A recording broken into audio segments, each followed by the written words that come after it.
Болат қайнауда, батыр майданда, білгір бәйтерек зияткерлік шоуында шынығат. Армысыздар, адамға ақыл ой керек, біліммен әркез жайнабек зияткерлікті танытар. Эфирде бүгін бәйтерек.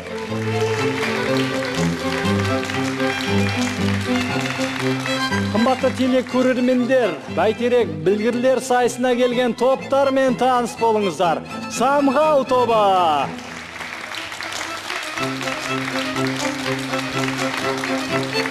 Самғау тобының ойыншылары Сәкен Әбілқайыров, химия-биология ғылымдарының магистрі доцент, Нұрбол Тоғманов, болашақ нейрохирург, Сүлеймен Қадыр, болашақ кардиолог. Келесі топ бірлік. Бірлік тобының ойыншылары Сымбат Пернебек, Дінмұхаммед Әбдікәрім, Әмина Баржақсиева, үшеуі де Әл-Фараби атындағы Қазақ ұлттық университетінің студенттері. Бүгін сайысқа түсетін үшінші топ жастар. Жастар тобының ойыншылары Әсет Еркін, Қанат Әширқұлов, Тілектес Нүсіпжан, үшеуі де шет тілдер және іскерлік карьера университетінің студенттері.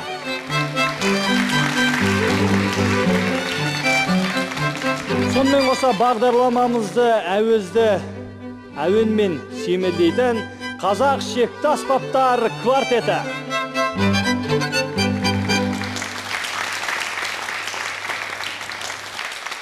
Қымбатты ойыншылар, бағдарламамызға қош келдіңіздер. Енді үш топтың басшыларын таныстырып өтейін. Жастар тобының басшысы Әсет Еркін. Бірлік тобын бастап келген Сымбат Пернебек. Самғау тобының басшысы Сәкен Әбілқайыров. Топ басшыларына сұрақ. Жастар тобы, өздеріңізді дұрыстап таныстырып өтсеңіздер. Қасымдағы екі жігітті таныстырып өтсем, менің ең жақын достарым болады. Бірісі Қанат, сол жағымдағы Тілектес. Біз негізі өзіміз үшеуміз бірге волейбол ойнаймыз, теннис ойнаймыз, және де түрік тіл курсына бірге қатысамыз. Ең жақын достар деп айтсақ болады. Бәрекелді. Сымбат Пернебек, сіздердің топтарыңызда қалай? Көршілеріңіз ба, кім болады мына кісілер? Біз үшеумізде белсенді студенттер болғандықтан түрлі іс-шараларды бір-бірімізбен танысқанбыз. Амина менен жоғары курста оқиды, үшінші курс, және Димаш ол да үшінші курс, ал мен бірінші курс студентімін. Бірінші курс болсам да үшінші курстарды бастап алып келдім дейсіз ғой. Ойында негізі Амина шақырған. Ол алдын осы бәйтерек зияткерлік шоуына қатысқан. Амина шақырған соң келіп отырмыз. Дайындық қалай? Дайындық жақсы. Ойын барысында көреміз. Сәкен Әбілқайыров ағамыз не дейді екен? Мен өзім Дарын мектебінің оқытушысымын. Ал мына Сүлеймен мен Нұрбол менің шәкірттерім. Олар мектеп бітіріп, қазір Алматыда Қазақ ұлттық медицина университетінің студенттері. Нұрбол бұның алдында талай жаңағы 21 ғасыр көшбасшысы ойындарына қатысып жүлде алып жүрген азамат. Ал Сүлеймен бұл Қазақ ұлттық медицина университетінің мистер конкурсының жеңімпазы, лауреаты. Бұл ойынды мен білім және мәдениет хабарынан көріп, Нұрбол ойнап жатқанын көріп, сосын мені шақырып, солай қатысып жатқан жағдайымыз бар. Демек, біздің бағдарламамызды жиі көресіздер? Өте жиі көреміз, иә. Барлық үзбей көреміз. Жақсы, біз қуаныштымыз. Енді Әсет Еркін, сізге жеке тоқталсақ, шет тілдер университетінде оқығаннан кейін бірнеше тілдер жетік меңгеріпсіз. Соның ішінде қайсысын жақсы білесіз? Шет тілдердің ішінде түрік тілін жақсы білем. Соны айта кетсек болады. Қазақ халқында шөйле бір ата сөзі бар. Еді фарқылы билеме сахип ол, еді фарқылы дил біл. Bu muhteşem bir kabiliyetiniz. Bәйтерек yarışma programı hakkında ne düşünüyorsunuz? Tamam, sorunuzu anladım. Bәйтерек çok iyi ve çok güzel bir oyun. Kazakistan'ın en iyi oyunu diyebiliriz. Ve bence Bәйтерек oyunu insana pozitif enerji veriyor. Ercan Cumabek ağabeyimize gelsek, o çok iyi insan ve kızların hayatında erkek olur. Çok teşekkür ederim. Көп рахмет. Енді халыққа түсінікті үшін сөзімізді қазақша айтайық. Жеті жұрттың тілін біл, жеті түрлі білім біл деген қазақтың сөзі бар деп айттым. Ал сіздің өзге тілді меңгеруіңіз, ол артықшылығыңыз. Сосын бәйтерек білгірлер додасы жайында сіздің ойыңыз деп сұрадым. Сосын Әсет былай депті. Бәйтерек ойынына келетін болсақ, бәйтерек ойыны өте жақсы және өте әдемі ойын. Және де Қазақстан программаларының арасында ең жақсы ойын деп айтсақ болады. Және де адамға позитивтік энергия береді. Ержан ағамызға келетін болсақ, бұл өте жақсы адам дедім. Және де қыздардың арманындағы жігіттен. Ой, бәрекелді. Көп рахмет, енді соған лайық болуға тырысамыз. Енді бірлік тобының басшысы Сымбат Пернебек, анкетаңызды оқыдым. Көбінесе кітап оқиды екенсіз, өмірлік ұстанымыңыз. Өмірлік ұстанымым әртүрлі жағдайларға байланысты. Мысалы, адамдармен қарым-қатынаста сыйға сый, сыраға бал деген Ашулансаңыз өзі керек. Иә, ұстаным. Көңілденсеңіз басқа болады дейсіз ба? Ал өзіме келсек, Стив Джобстың екі ауыз сөзі бар, ағылшынша айтсам рұқсат па? Stay hungry, stay foolish деген. Осы сөздер мені шабыттандырады. Осы. Енді халыққа өз аузыңыздан қазақша түсіндіріп беріңіз айтқаныңызды. Stay hungry деген адамдардың қажеттілігі ешқашан бітпейді, әрқашан аш жүру керек деген мағынада. Stay foolish деген тіке аударсақ, ол ақмақ бол дегенді. Бірақ басқа адамдар сені ақмақ деп ойлай берсін, бірақ сен өзіңе алдыңа мақсат қойсаң, сол мақсатқа жете біл деген сияқты мақсатта. Бәрекелді. Бүгінгі бағдарламаға өңкей шет тілін меңгергендер келген екен. Сәкен аға, сіз қандай тілде білесіз? Мен енді қазақ тілі өзіміздің ұлттың тілі, орыс тілі, одан кейін жаңа мынау оқу ағылшынша оқып аудара аламын. Бәрекелді. Менің ұстанымым мынау өз ісіңнің маманы болу, кез келген салада құзыретті болу. Осы менің өмірлік ұстанымым. Анкетаңыздан көрдім, хоббиіңіз электронды кітаптар жинау екен. Осы күнге дейін қанша кітап жинадыңыз, сосын сирек кездесетін кітап қоры бар ма? Иә, ол мен осы компьютер білгелі бері мынау өте қызғамын, электрондық оқулықтар, ішінде жаңа анимациялар бар, видеолар бар. Мынау енді білімді жақсылап беру, түсіндіру, өзім мұғалім болғандықтан, сондықтан мен қазіргі уақытта 280-дей электрондық оқулық жинадым. Ал енді химия пәнінен PDF форматта, DJI форматта, док форматта 1000-нан астам кітаптар жинадым. Енді бұның бәрі, мысалы, бұл жаңа басқа мұғалімдермен бөлісемін. Бұл өте керек деп ойлаймын жаңа білім беруде. Тамаша. Қымбатты ойыншылар, біздің бағдарлама 3 кезеңнен тұрады. Шежіре, Нұрдала, Самұрық. Бірінші айналымда тек топ басшылар сайысады. Екінші айналымда 3 топ өзара ақылдасып, бір ойыншыдан шығасыздар. Үшінші айналымда 3 топта толық құраммен жарысқа түсесіздер. Қымбатты ойыншылар, топ басшылары ортада қалып, қалғандарыңыз арнайы күту залына барып жайғассаңыздар.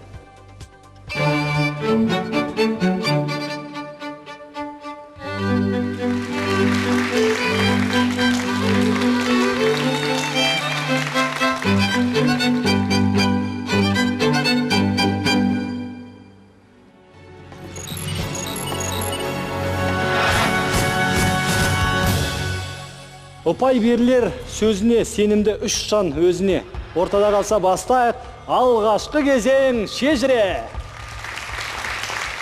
Қымбатты ойыншылар, шежіре айналымның ойын шартын түсіндіре кетейін. Тек топ басшылары қатысатын бұл кезеңде 45 секунд ішінде сіздер мейлінше көп сұраққа жауап берулеріңіз керек.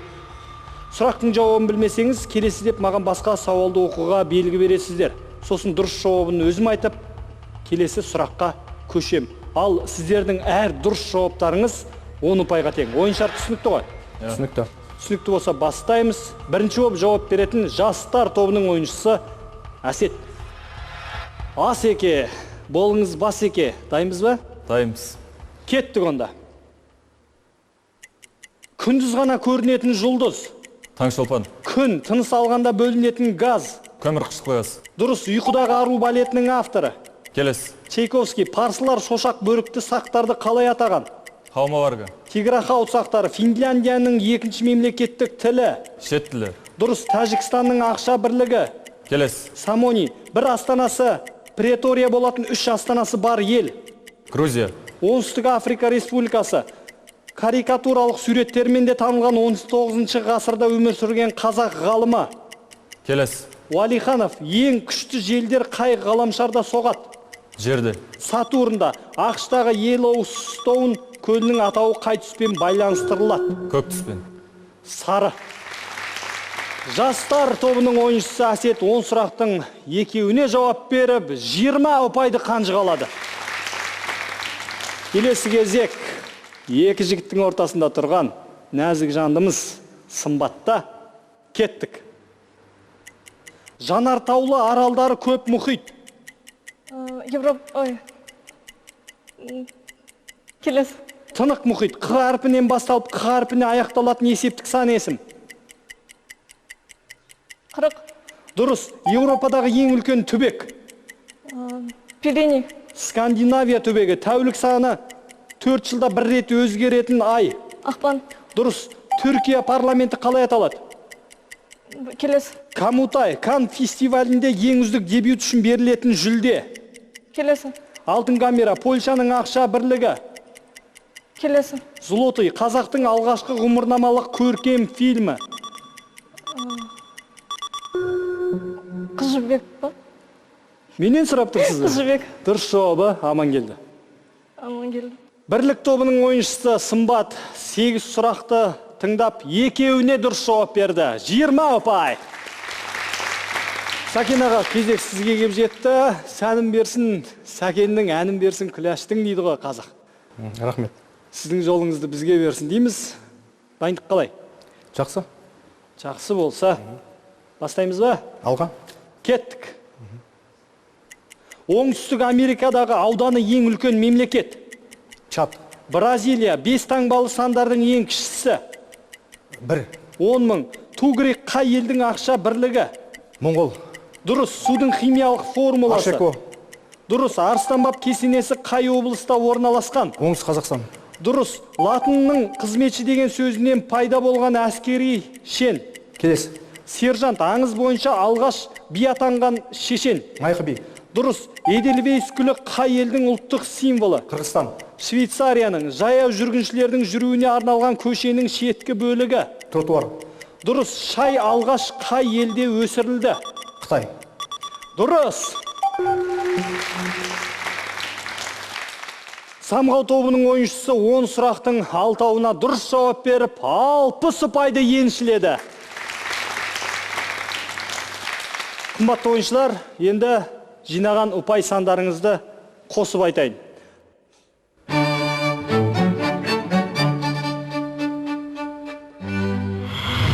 Жастар тобы мен бірлік тобында 20 ұпайдан, 60 ұпаймен Самғау тобы алға шықты.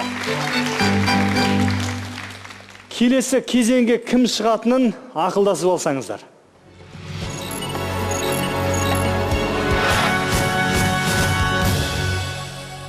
Үш топтан келген шыңдала ойыншы қалса бір ғана. Кім мықты соны көрейік.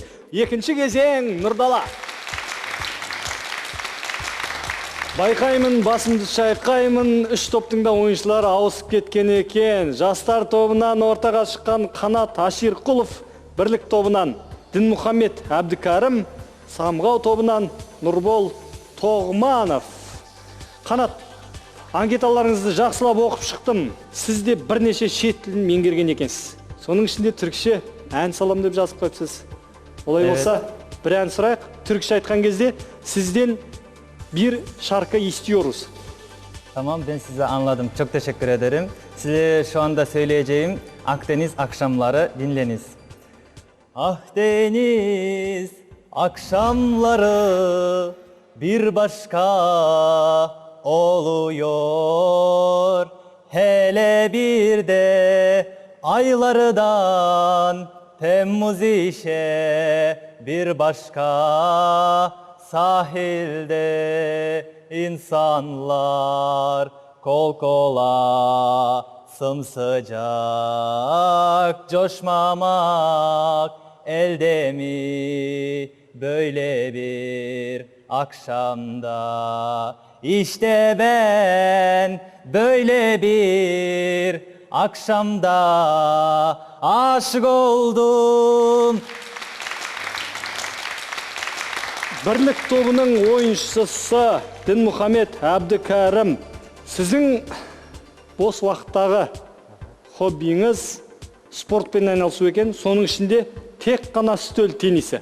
Неге футбол емес, неге басқа емес?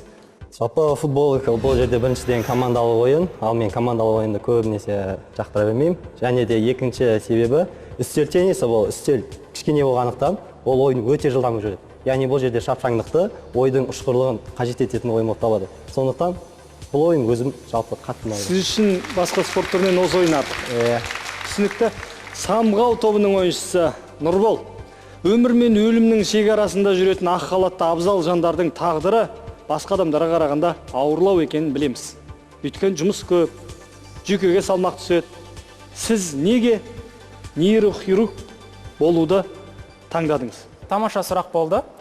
Менде негізі мамандық таңдауда алдымда екі мамандық тұрды.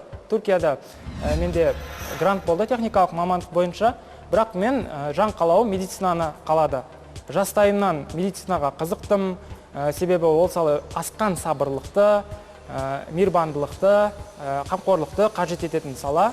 Өзімнің жан қалауым осы салаға бұрмаланғандықтан медицинаны таңдап, соның ішінде нейрохирургия бөлімін таңдадым. Бұл мамандық өмір бойы оқуды қажет етеді. Әйтеуір өкініш жоқ қой?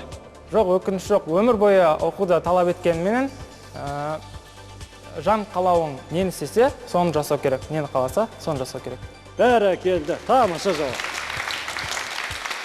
Бәйтерек зияткерлік шоуының әр түсірілімде мен таңғалам. Өйткені ойыншылардың неше түрлі қырларын, сырларын білеміз. Сіздерге сәттілік серік болсын. Енді мен ойын шартын түсіндірейін. Назарларыңыз экранда болсын. Сұрақтар 6 ұяшыққа бөлінген. Ұяшық атаулары жер шарының дүние бөліктерімен байланысты. Олар экранда тұр, міне Азия, Еуропа, Аустралия, Африка, Америка, Антарктида. Әр ұяшықта бір сұрақтан ұпай саны алда келе жатқан топ ұяшық таңдайды. Алайда алдарыңыздағы түймені кім бірінші басса, сол жауап береді. Жауабы қате болса, мен басқа ойыншыларға жауап беруге мүмкіндік берем. Әр дұрыс жауап 20 ұпайға тең, ойлану уақыты 10 секунд. Ұяшықты ұпай саны алда келе жатқан топ таңдайды. Ол бізде самғау. Қайсысын аласыз? Америка. ақш долларының купюрларында президент болмаған екі саяси тұлға бар. Бірі $100 Бенджамин Франклин, екіншісін атаңыз. Уақыт кетті, жастар тобы шапшаңдық танытты. Уиллс Грант. Уиллс Грант. Қарсыластар, бірлік тобы.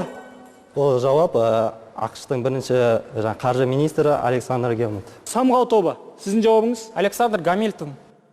Яғни $10 бейнеленген қоғам Александр қайраткері. Алғашқы 20 ұпай самғау тобына беріледі. Келесі таңдау құқығы қайтадан самғау тобында, өйткені ол сұраққа дұрыс жауап берді. Австралия. 1887 жылға дейін спринт жарысына қатысушылар жүгіруді тік тұрған қалыптарында бастайтын. Шерил деген спринтер бір жануардың қозғалысына еліктеп, жарыс талаптарына өзгеріс енгізеді. Кейін жүгіруде алдына жан салмай бірінші болып келеді. Төменгі старттан жүгіруге әсер еткен жануарды атаңыз. Самғау тобы жауап береді. Динго иті. Динго иті. Қарсыластар, бірлік тобы. Кенгуру. Кенгуру, дұрыс. Бірлік тобына 20 ұпай беріледі. Келесі ұяшық таңдау құқығы сізге ауды? Азия. Азия. Бұл Түркиядан жіберілген арнайы бейне сұрақ. Сауалды қоятын Хикмет Қораш, Ниде университетінің профессоры. Beyterek ziyatkerlik şovuna katılışçı sayıskerler. Benim atıcıyorum Hikmet Koraş. Niğde Üniversitesi Zamanevi Türk Dilleri Bölümünün profesör doktoru. Sizlerge sorak. 1974 yıl en alğaz Türkiye Tilder Halklarının ortak sözlüğü çıktı. Embektin авторы кем, және сөздігінің атауы қалай?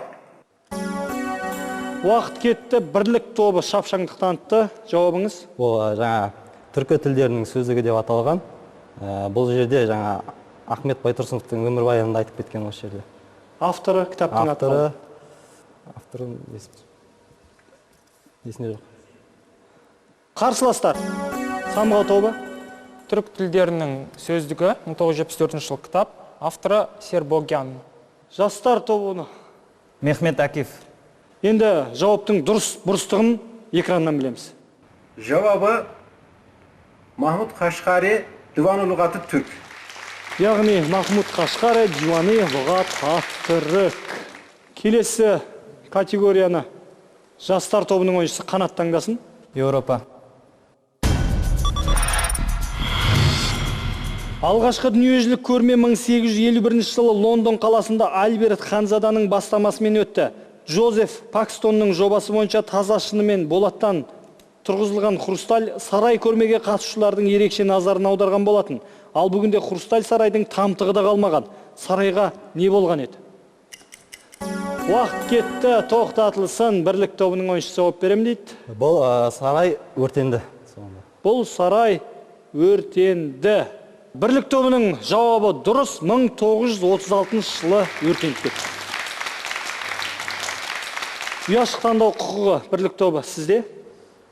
Антарктида. Антарктида. Антарктида суларында қанның түсі жоқ ерекше балықтар мекен етеді. Зоологтар оларды мұзбалық деп те атайды. Ұзындығы 70 сантиметр, салмағы 4 килограммға дейін жететін балықтардың қаны не себепті түссіз? Уақыт тоқтатылсын. Жастар тобының ойыншысы Қанат. Су салқын болғандықтан олардың қаны түссіз. Қарсыластар, бірлік тобы? Құрамында эритроциттер болмағандықтан бұлардың Қандары түссіз. Жауабыңыз дұрыс деп қабылдауға болады. Бұл балықтардың қан құрамында эритроцит пен гемоглобин мүлде кездеспейді екен. Ал енді қымбатты ойыншылар, Нұрдала айналымның соңғы сұрағы, соңғы 20 ұпайды кім еншілеп кетеді екен, қазір көреміз. Африка. 1974 жылы Мысыр еліндегі екінші Рамзестің денесі біліне бастағанын байқаған археологтар сараптама жүргізбек болады. Олар перғауынға төлқұжат жасатады. Не себепті екінші Рамзеске төлқұжат жасалған еді? Уақыт тоқтатылсын. Бірлік тобы. Менің ойымша бұл перғауынның әкесінің де аты Рамзес болды, ол бірінші Рамзес. Сондықтан екеуін шатастыру болмау үшін осылай төлқұжат жасалған шығар. Қарсыластар.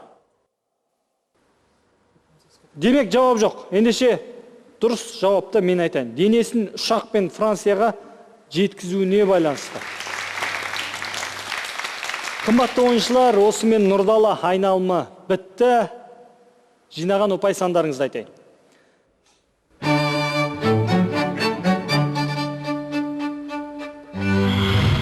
Жастар тобы 20 ұпай. Бірлік пен Самғау тең келе жатыр 80 ұпайдан. Келесі айналымға 3 топта толық құраммен жарысқа түсесіздер.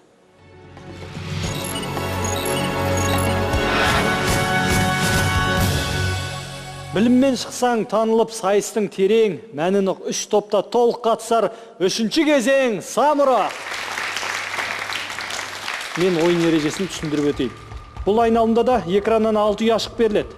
Бірақ әрқайсысында 2 сұрақтан ұяшық атаулары: тарих, география, тұлғалар, мәдениет пен өнер, салт дәстүр, шарайна.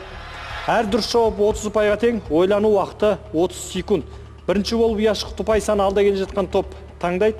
Бірақ бізде Бірлік пен Самғау тең, әлгінде Самғау Бірлікке жолын берді. Сондықтан Бірлік тобы қазір бірінші болып сіздер бастайсыздар. Бірінші жауап берген топтың жауабы қате болған жағдайда мен қарсыластар дегеннен кейін кім бірінші түймені басса, сол топ жауап беру мүмкіндігіне ие болады. Самұрық айналымның 3 ерекшелігі. Бірінші, сұраққа жауап бере алмай жатсаңыздар, самұрық құсты көмекке шақыруға болады. Ескерту, әр топ самұрық құстың көмегіне бір рет қана жүгіне алады. Ол құсты шақырған кезде экраннан 3 түрлі нұсқа беріледі. Сіздер бірден таңдап біреуін айтуларыңыз керек. Екінші ерекшелік, алдарыңызда тұрған бәйтерек бұталарының ішінде кішкентай көмбеміз жасырылған. Сұрақ оқылғаннан кейін сіздер сол көмбенің ішіндегі затты табуларыңыз керек. Үшінші ерекшелік, көңілдеріңізді көтеріп қояйын, күле берсеңіздер де болады. Енді кімге бұйырады, оны ойын барысында байқаймыз. Бәйтеректің шыңында самұрық құстың тосын сыйы бар. Ол яшықтардың біреуінде жасырылған. Ешқандай сұраққа жауап бермесеңіздер де 30 ұпайды қанжығаларыңызға байлаймыз. Сондықтан сәттілік тілейміз. Тосын сый біреу ақ. Ойын шарт түсінікті ғой, иә? Ендеше бастайық. Ұяшықты бірлік тобы таңдайды. Біздің топтың шешімі бойынша география 1 ұяшығы. География 1. Жаңа Гвинеядағы таудың биіктігі 4205 метр, ал судағы бөлігін қоса есептесе 10203 метрді құрайды. Мұхитқа батып тұрған бөлігімен есептегенде жер бетіндегі ең биік тауды атаңыз. Назар аударыңыздар, теңіз деңгейінен санағандағы биіктігі емес, мұхитқа батып тұрған бөлігімен қоса есептегендегі биіктігі. Уақыт тоқтатайық. Мауна Кея. Мауна Кея. Дұрыс, алғашқы ұпай бірлікте. Келесі категория таңдау құқығы самғау тобының жігіттерінде. География 2. Сіздерді құттықтаймыз. Тосын сый. 30 ұпай самғау тобына бұйырды. Өмірде де жолдарыңыз болғыш па? Бәрекелді. Енді жастарға келдік. Қай ұяшық? Салт дәстүр 2. Малды ауылдарда күзем алынып болған соң, әр үй бір-бірін шайға шақырып, көңілді кеш өткізген. Бұл дәстүр қалай аталады? Уақыт кетті. Самұрық құсты көмекке шақыруға болатынын ұмытпаймыз.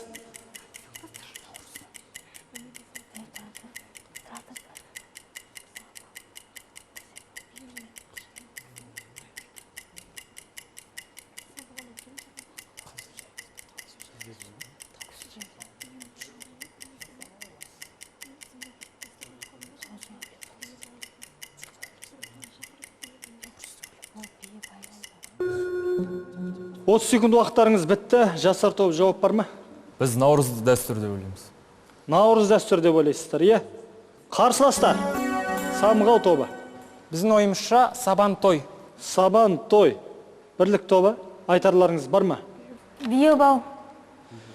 Өкінішті, шеулеріңіздің де жауаптарыңыз қате. Дұрыс жауабы күзем шай. Қымбатты ойыншылар, кезек бірлік тобына келді. Қыздар, жігіттер, қай ұяшық? Мәдениет пен өнер 1. Бұл ән 2015 жылға дейін жеке автордың әні саналып, Американың Warner Music компаниясы жыл сайын $2 миллион пайда түсіріп отырған. Кейін ақш соты әннің ол компанияға тиесілі еместігін дәлелдеп берді. Енді әнді жарнамалар мен киноларда рұқсатсыз пайдалана беруге болады. Ән қалай аталады? Самұрық құстың көмегіне жүгінуге болады, ұмытпаймыз. Сонымен Бұл Happy Birthday to you.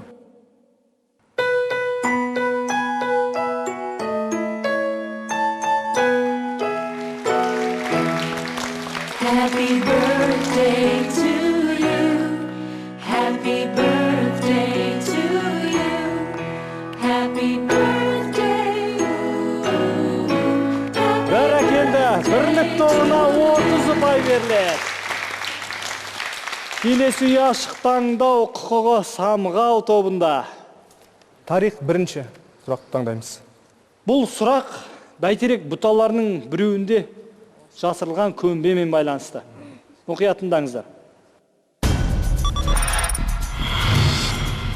20 ғасырдың негізгі жаңалығы ретінде жапондықтар 5 затты атайды. Яғни олар музыка ойнатқыш, караоке, компьютер ойындары, бейне камера. Сонымен қатар бір тағамды да атайды. Ол бүгінде көмбемізде жасырылған. Ол не болуы мүмкін? Әлі ешбір топ самұрық құстың көмегіне жүгінген жоқ. Уақыт тоқтатылсын. Самұрық құсты көмекке шақырамыз. Ендеше экранға назар аударыңыздар. Самұрық құсының көмегі: картоп езбесі, арпа жармасы, тез дайындалатын кеспе. Біздің жауабымыз тез дайындалатын кеспе. Енді дұрыс бұрыстығын білу үшін мен көмбенің ішіндегі затты алып шығайын.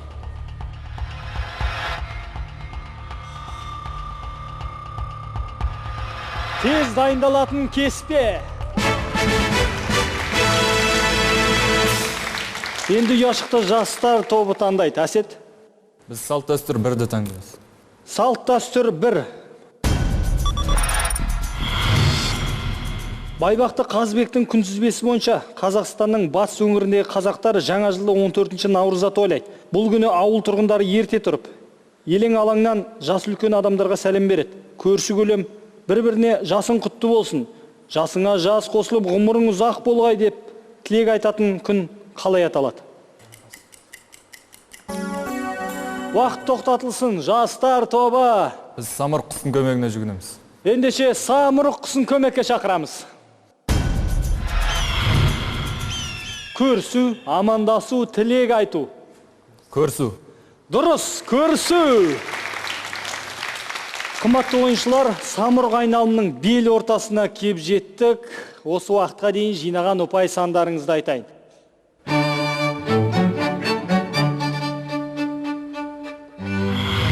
Жастар тобында 50 ұпай. Бірлік тобы мен самғау тобы иық тірестіріп бірдей келе жатыр, екеуінде де 140 ұпайдан. Келесі ұяшықта бірлік тобы таңдайды. Мәдениет пен өнер екінші ұяшық. Казимир Малевичтің «Қара шаршы» атты картинасына ұқсайтын суретті одан 25 жыл бұрын француз жазушысы әзілкеш Альфонс Алле салған болатын. Альфонс Алленің суреті қалай аталады? Уақыт тоқтатылсын, бірлік тобы. Бұл сұрақтың жауабы қараңғы түнде қара үңгірдегі негрлердің айқасы.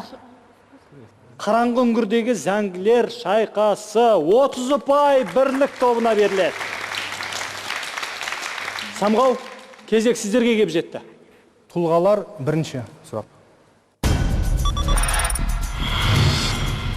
Суретші, кинорежиссер, актер, сценарист, продюсер Уолт Дисней алғаш рет дыбысты мультфильм жасаумен танылған. Мультипликатор қай мақұлықтан қатты қорыққан еді? Уақыт кетті, тоқтатылсын, самғау тобы бірден жауап бермек. Тышқаннан. Тышқаннан, дұрыс. Жастар тобы? Тұлғалар 2. Тұлғалар 2. Теориялық физиканың негізін қалаушы Альберт Эйнштейн бір музыкалық аспапта ерекше ойнаған. Бірде Германиядағы қайырымдылық шараға қатысқан Альберттің өнеріне қалың көпшілік таң қалады. Оның ғалым екенін білмеген журналистер керемет музыкант ретінде таныстырады. Альберт Эйнштейн қай аспапта ойнаған еді? Біздің жауабымыз скрипка деп ойлаймыз. Сіздердің жауаптарыңыз скрипка. Дұрыс. Келесі кезек бірлікте. Тарих 2. 940 жылы Сатуқ Боғрахан негізін қалаған мемлекет Шығыс Түркістан, Жетісу, Сырдария, Талас, Шу өңірін қамтыған. 960 жылы алғашқы болып ислам дінін қабылдаған мемлекетті атаңыз. Уақыт тоқтатылсын. Қарахан мемлекеті. Қарахан мемлекеті. 30 ұпайларыңыз құтты болсын. Самғау, қайтадан сіздерге кеп жеттік. Қай ұяшықты ашасыздар? Біздің таңдауымыз Шарайна 2. Үйсіз күйсіз жүрген Курт Дегерман інісіне $1 миллион мұра етіп қалдырады. Көзі тірісінде ол көшеден қоқыстан жинаған затын өткізіп, тапқан ақшасына құнды қағаз сатып алып отырған екен. 30 жылда акцияның құны өсіп, 124 алтын қаптама жинайды. Швед кезбесі көшеден не жинағанын білесіз бе?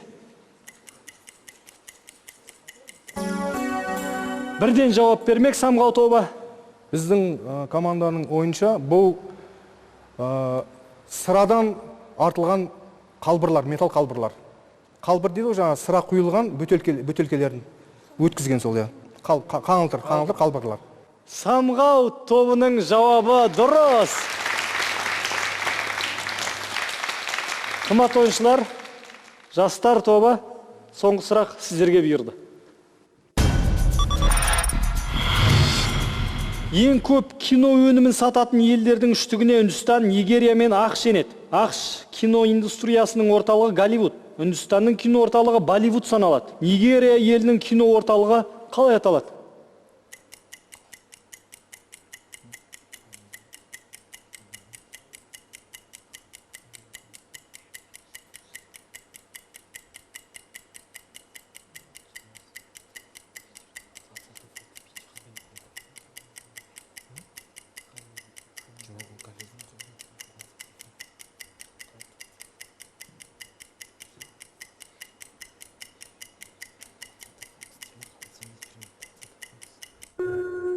Жастар тобы, жауаптарыңыз. 20 ғасыр Fox киностудиясы. Қарсыласта, Самғау тобы.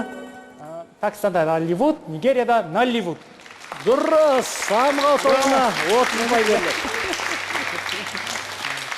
Қымбатты ойыншылар, самұрық айналымы. Жалпы ойын өз мәресіне жетті. Жинаған ұпай сандарыңыз.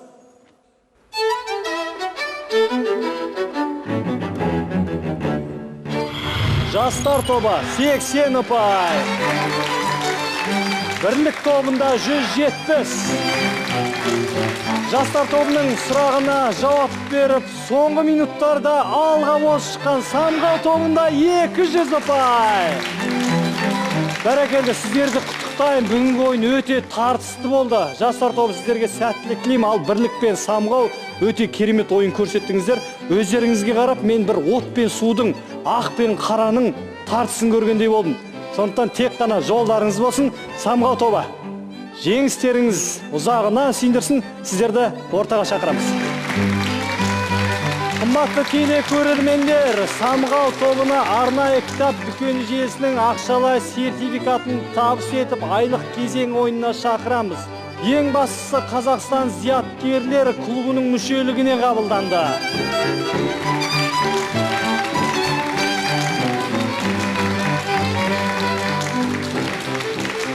Қымбатты телекөрермендер, біздің бағдарламамызды білім және мәдениет арнасының сайтынан және Facebook әлеуметтік желісіндегі арнайы парақшасынан көре аласыздар. Инстаграмда да аккаунттары бар. Бағдарламамызды әдемі музыкамен сүйемелдеген қазақ шекті аспаптар квартеті, жаныңа рухани азық, танымыңа темір қазық болатын бәйтерек білгірлер додасында кездескенше.